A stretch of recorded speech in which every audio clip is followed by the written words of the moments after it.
Getcha Fresh, coming from far, it's 2C3 Pod DTC. That's right, ladies and gentlemen, going old school there with the beatbox. I wasn't prepared for that at all. No, but it was beautiful, and Absolutely. you actually stuck with it. Well done, you didn't crack out laughing. But anyway, ladies and gentlemen. Yes. I was not prepared either for that.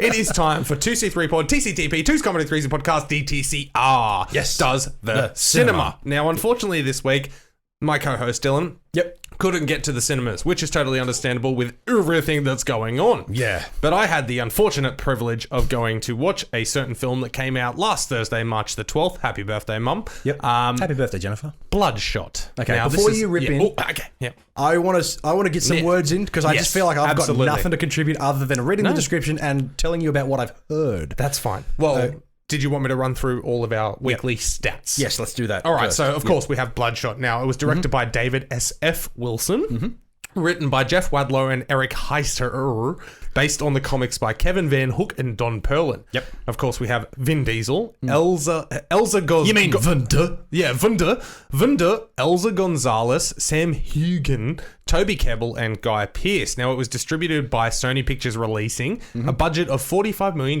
which is appropriate for a film of this caliber. Yes. And as of this review right now, it has opened with a weekend of $25.6 million, which is wonderfully terrible. Yep. Now, a brief premise: Ray Garrison, an elite soldier who was killed Ray in... Garrison. I know, right? It's the worst Anyway. Vin Diesel name yet. Yeah. Sorry, I'm just going to replace that, okay, with Dominic Toretto, an elite soldier who was killed in battle, is brought back by... Yes.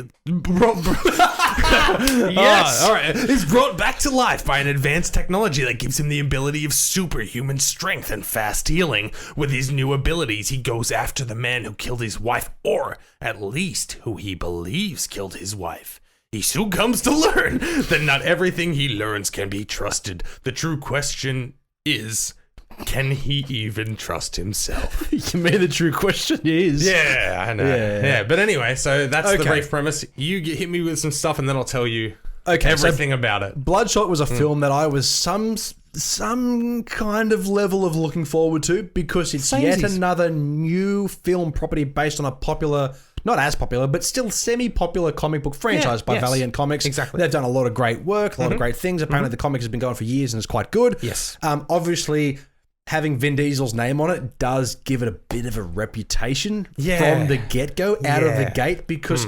As I said earlier in the episode, if you go back, if you're on YouTube or continue on, thank you very much, on Podbean, Spotify, Stitcher, Apple Podcasts, and YouTube. Big summer blowout. Yeah, I said that the wrong way. Yes, Anyway, you did. Toby Kebbell, Guy Pearce, everyone else in this film is fine.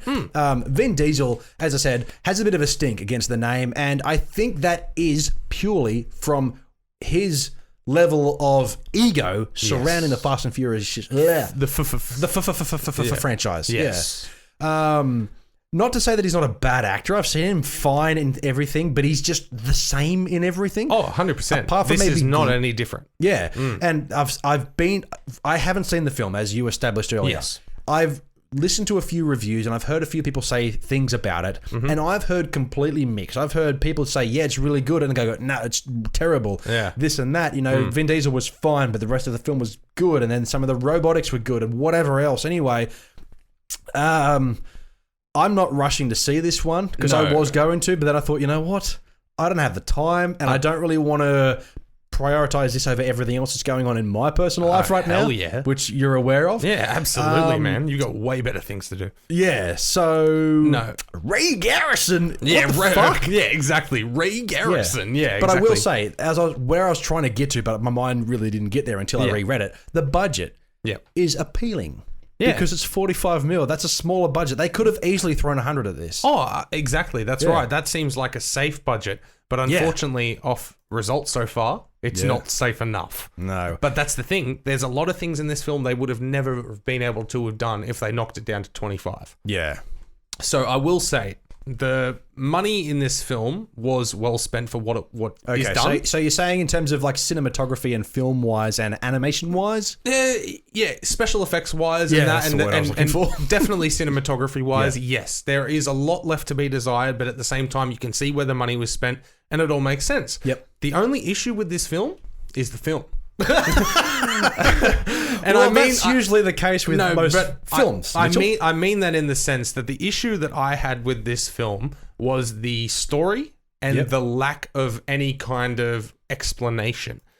More or less, right from the get-go, literally 5 minutes in, and you're like, wait, but wouldn't he? And there's no explanation. It's just like, carry on. So basically, all right, getting into it, the opening scene is okay. It's fine. I get it. And it goes along, you know, it's very cliche. I've definitely seen this stuff before, and then it ends, and then he gets shot in the head, and you're like, okay, all right, here we go. Now we know what's going to happen. He's going to get reanimated because that's the whole concept of the film. Yeah, he gets reanimated, wakes up, and they're like, you know, oh, calm down, you know, like as in literally he wakes up and he's confused and he's like, what's going on, you know? And they're like, oh, okay, well, we are these people. This is what happened, and you know, like we're here to help, and you've been reanimated, blah blah blah, and he's kind of like, oh. And then they're like, let's show you around. And like, this dude just woke up from the fucking dead. Yeah. And they're just like, so come have a tour. And then they just walk him around and show him. And he's like, yeah, giggling and joking away and stuff. And, you know, dude, you just got woke up from the dead. You're literally a zombie. Maybe be a bit more upset or show some emotion. But they just carried on. That was the first example of this film literally going, ignore that. It's fine. They won't remember. Okay. Like, instantly. So they're playing as off the audience is too stupid to realise. They're playing this off as a classic Michael Bay popcorn flick, but unfortunately there's too many questions, and I found myself through the movie going, no, but what? No, I had to actually think, because I'm like, no, you just left huge... No, the amount of films that exist that revolve around somebody dying and somebody being resurrected. It all started with Jesus, or rebuilt, essentially. Whether it's robotics or zombies. $1 Million Man, Billion Dollar Man. Billion Dollar Man, a remake that never happened with Mark Wahlberg. Yeah. But anyway, there's a lot of films do that reanimation. Steve McQueen. Yeah, that was the $1 billion Man. Yeah, it was. Or was it $1 Million Man back then? It's like, now it definitely would not be. Oh, no. Not at all. $1 trillion. Anyway. Exactly. But Steve McQueen. Speaking, what was I talking about? Yeah, anyway. So people being resurrected with technology, essentially. Yes. RoboCop 1987 did that to the point where, okay, he didn't have his humanity, and then he eventually gained it throughout the rest of the film. Yes. And then he realized, what the fuck happened to me? Yes. That was amazing. It was told really well. The RoboCop remake 2014, that film, he had his humanity as soon as he was rebooted. Yeah, okay. Except he freaked the fuck out. He tried to run away. He hurt people. Yeah. He freaked the fuck out, and he wanted to die. He said, kill me, shut me off. Yeah. And in this film, he's reanimated with superhuman abilities. It's basically RoboCop without the suit. Yeah. And he's like, okay. No, exactly. That's right. And at the same time, I will say the only excuse for that would be he doesn't have his memory yet, and he slowly gains it over the next day. As I said, RoboCop 1987 did that better. It's fine. And then, and basically he has his target in his head, and he tracks him down, and kills him, and then next minute, you know, he's reset. He's drained and then refilled. That would be a spoiler if it wasn't in every marketing promotional tool I've seen. Exactly, that's right. And you find out the guy without no legs. I can't remember his name. The guy without no legs. Yeah, the guy with robot legs, because there's a guy with robot legs, and then the other one who's a super soldier. He's a guy who's lost his vision. So they have this like special like brace thing that he wears with like optical cameras, so he can see everything still in his, because it's attached to his optic nerves. Yeah. But he's blind. But the funniest thing is he still reacts with his head. And it's great. It wouldn't. So it's like, he would do this, wouldn't he? Oi, Steve, and he's like, yep. And then he can only see there, like, but he's still turning with his head. He would do. Yeah, yes. No, that's exactly right. Like, I was sitting there and I'm like, wouldn't he be going like, what's on, mate? Okay, so we have to remember we're a podcast. No, that's right, exactly. If you want the visual cues, head on over to YouTube. Absolutely. But what you're essentially explaining is that this guy has his eyes where his nipples are. Yes. And if somebody else speaks to him, he turns his head instead of his whole body. He turns his head in on his nipple. He sees the direction of where he needs to go. Right. Yeah, exactly. But with the tassels, it was pretty cool, though. I'm sure he had 360 vision like a pigeon. Like, but you learned that from Spies in Disguise. But then the biggest issue that with this film that I had, almost... Actually, every action scene where there's action going on, that shit was dubbed hardcore. Oh, you can't see lips moving for shit, and you can hear the podcast quality. I hate that. It was I fucking awful. That's one reason I don't... There's one intense intense action scene right at the end, the biggest one that builds up to the crescendo of the actual film ending. 2 weeks in a row, ladies and gentlemen. Shut the fuck up. And it builds up to the biggest point, and the whole thing is like maybe like 8 minutes of non-stop fighting. You don't see a mouth move once because they're fighting, so you can't actually see the mouths or faces, but there's constant chatter, and it's like they're falling down a crumbling building, and you hear him go, "Billy, throw him over here. I can hit him." Like with that quality, you know. And it's just like this is terrible. That's one thing that really annoys me. Awful. You know how when you're watching films, and in certain films people will wear sunglasses, or there's a reflective surface, you're always looking for the camera or something else. And it's the same whenever like you see, you know, obviously sometimes most movies are dubbed over if they're not directly looking at the camera. Yeah. But there's a lot of films, and there's one in particular that comes to mind, but I can't remember what the film is right now. Anyway, I remember that the camera was behind, like the shot was behind the head of the character who was speaking, and there was enough jawline that you could see if the mouth was moving, and there was nothing. Exactly. There was audio of as if the person was still speaking, but they were just standing there. That was the equivalent. You couldn't see that. That was the equivalent of this when old mate optic sight dude with his chest cameras was shitty invisible man. Yeah, when he was hanging off the edge of the building, he was like screaming, "Help me, grab me, what are you doing?" But you never saw a shot of him when he was speaking. It would be cut to the other guy, and the other guy would be like doing this, and then he would be saying, you know, "Help me," and then it'd cut back to him going, yeah, like a mute. I don't know, but either way, man, those are just my two main issues that I had with it. But so do we have an actual review here at all, or is it just like this sucks, this sucks, this sucks? No, pretty well. It's hard because I don't get to bounce off you, and this is what I but the understand. thing is, I'm agreeing. It's just like, I believe that all this would happen. No, that's right. But okay, so basically, the action was serviceable. I can see where the budget was spent. Guy Pearce was okay, but I've seen that Guy Pearce before. Yeah. Okay, so this was not any new Guy Pearce performance where I went, damn, he is so good. This is a paycheck. He's probably the best part, but at the same time, that's just because his average acting is like 20 times better than most other people. Yeah, Simple as that. Absolutely. So the acting outside of Guy Pearce, it was serviceable. Vin Diesel, man, there's no interest for me to see him again. Like one actor though, there's nothing about this performance that made me go, nah, he's still a main dude. Yeah, mate, you just saw it. Like as in Fast and Furious, as long as that goes on, well done, you've still got that. But I don't think we'll see him as a main. I think we will every 5 years. But he'll need a player with him. Future, this was the last Vin Diesel by himself. I think I said that a bit preemptively before you said the ending of your sentence. Is that like I was assuming that you were about to say like. As a main player, like a main character in a film. No, but you said it's in a box office draw. Yes. Yeah. See, I'm sure that we'll see more standalone films with him as the main actor. But you look as a box office draw, he doesn't have that anymore. He's too much of an egotistical wanker. No, 100%. But you look at the posters for Bloodshot, all of them are just Vin Diesel, and it just says Vin Diesel is Bloodshot. That's it. Yeah. This is the last time you will see this. Even Fast and Furious 9, when that does eventually come out, it's going to be Vin Diesel and co. Yeah. Fast and Furious 9.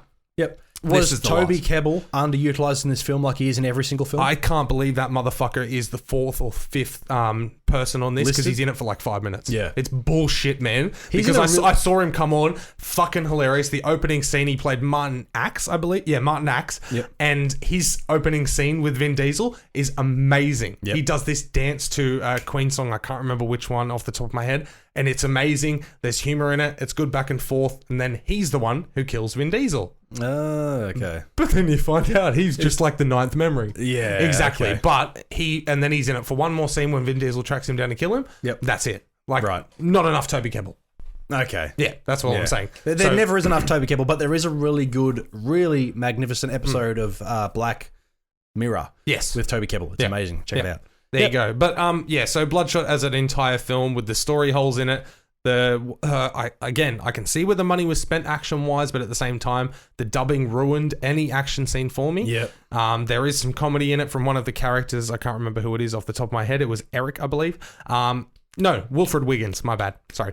Yes, and but outside of that, man, if I'm talking pretzels, this is like 3.5. Ugh. Yeah, 3.5 as in It had enough moments to keep me entertained, but I couldn't stop mocking it while watching it, which is never a good thing. So we're 3 months into 2020. We've had pretty good hits so far, but that's second on the list of films for TCTP that have been rubbish. Yeah, but unfortunately, I'm still yet to see it. But that's the thing. Fantasy Island was better than this. Really? Like, No, Fantasy Island at least was up my cup of tea. Up your cup of tea, yeah. Up my cup of tea, yeah. Not in it, it was up it. Up it, yeah, absolutely. Exactly. It was the greatest filming experience I've ever had in my life. I'm sure it was. Yeah. Anyway, Bloodshot, man. Yeah, I don't think you will ever watch this film. Okay. No, I'm not saying because it's that bad, but I just think you're not going to go and see it at the cinemas right now. When it comes to Blu-ray, digital, and all that, I probably won't. You're not going to get around to it. I think maybe when it's on Netflix in 3 years, you might look at it. So but by then, we've got other shit to do. I will say though that Taylor was interested in seeing it. I didn't think she was, and then she said, "Well, I did." I was like, "Oh, okay." So if I have time this weekend, and depending on what's happening with Yasol Pass on Friday, check out Friday's episode. Yeah, we've got a doozy. I'll decide. No, that's fine. But at the same time, that's fine. I would love to sit down next week in this exact position, and you tell me why I'm wrong. No. Well, we'll see. Yeah, exactly. I may be Make like, sure to subscribe and tune in next week for the fight. Yeah, absolutely. Anyway, speaking of which, that's been our show, ladies and gentlemen. Thank you everybody for tuning in. And we survived without a virus. Yeah, we certainly did because we stocked up on the gold. Anyway, Facebook, Instagram, and Twitter at 2C3Pod. Wow, at 2C3Pod is where you can find us. He gave it to me, ladies and gentlemen. Yes, exactly. And make sure wherever you're listening to or watching us, thank you first, and make sure it's on your preferred platform: Podbean, Spotify, Apple Podcast, Stitcher, and of course YouTube. Big summer blowout. Now you can support the show. Head over to tpublic.com to get yourself a t-shirt, a mug, a fridge magnet, and a sticker, of course. But most importantly, frig magnet. Yeah, absolutely. What else was I saying? Yes, and we also have a Patreon as well. I nearly stole that from you. Yes, we have 3 tiers on Patreon, which gives you little extra goodies, early episodes, and automatic entries into all giveaways that we have on social media throughout the entirety of the year, or your subscription, of course. So head over there if you want to support us as well. That's right, and check out the socials because we do have a giveaway going right now. Absolutely. But not only Patreon, if you don't feel like doing a monthly thing, that's fine. We have a PayPal as well. twoscompany3podcast@gmail.com. Any business inquiries, of course, hit us up there as well. twoscompany3podcast@gmail.com. We would love any feedback. Yes, any feedback, please. Absolutely. Yes. Anyway, we have new podcasts every week, every Wednesday, every Friday. You've just witnessed Wednesday's news and reviews. Congratulations. Stay tuned for Friday's Yas Pass or Yasol Pass and Trailer Plate. And yes, Trailer Park, of course. I just said Trailer Plate. Yes, we both fucked that up. That's right. But anyway, if you head on over to the YouTube page, you'll see 4 videos every week. Yes. Signed, sealed, and delivered. So make sure to subscribe and ring that bell. Absolutely. Thank you, everybody, very much for tuning in. It's Two's Company, Three's a Podcast. My name is Dylan, as always, with my co-host Mitchell. And do not forget, we are Two's Company, but you are the podcast. Thanks for tuning into that video by Two's Company, Freezer Podcast. Don't be sad though, there's plenty more where that came from. Another cheeky video right there. Maybe even hit that subscribe button and ring that bell. Or, if you don't like our faces, check us out on Podbean, Spotify, Apple Podcasts, or YouTube.